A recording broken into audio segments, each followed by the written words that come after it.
work in the Penderi wards in Swansea. It's made up of a number of different communities.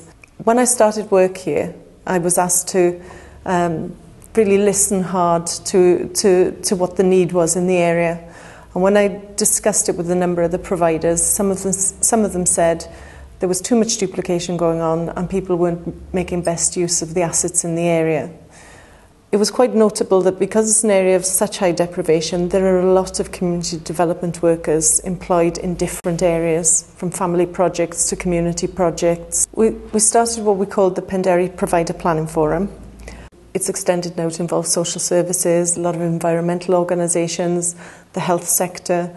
There are ward councillors and cabinet members. The kind of things that happen are that people get together rather than try and ice break. We get cheese and fruit, so everything involves some kind of preparation.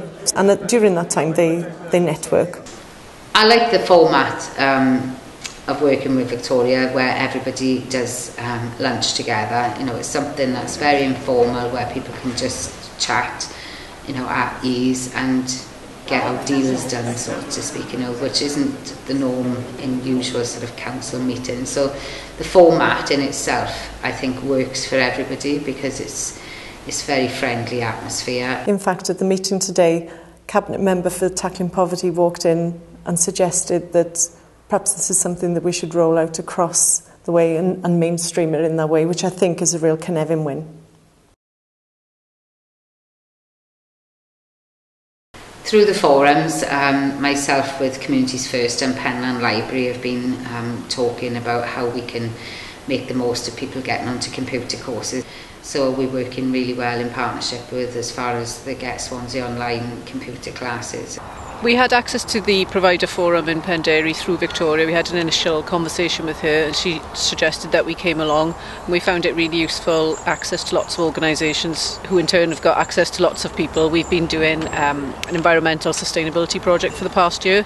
So we've been looking to access different groups of people to do consultations about the Green Map, which we've recently published, but also to sort of have access to speak to groups about energy, about waste, about biodiversity, different aspects of sustainability. Penderi Forum, Providers Forum, was where I met these people to link up with. So when we were doing our done deals for the day, I managed to have 2 or 3 contacts.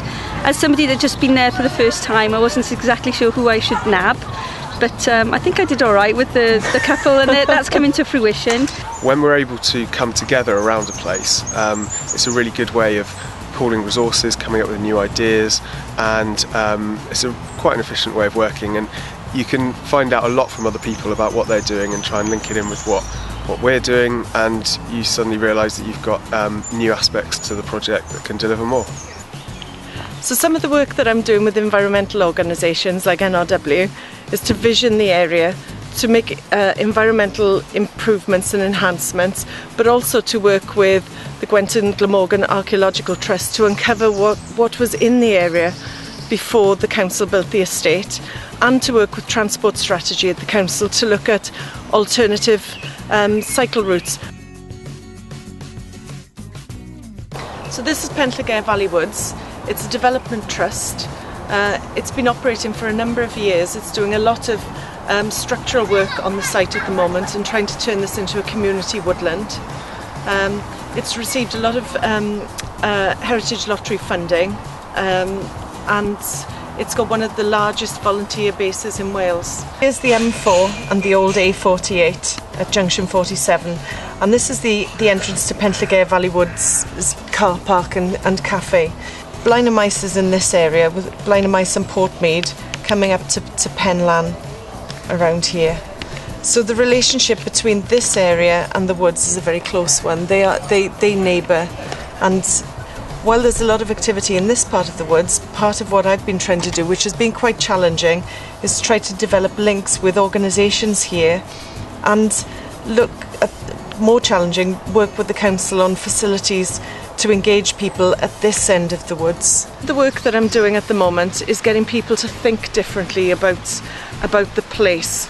It's not about changing things physically here and now, it's about getting that thinking in so people start to vision the area and what it could be. Victoria Cynefin has been a real asset what she can do is bring people together, and she acts like the kind of glue between different organisations.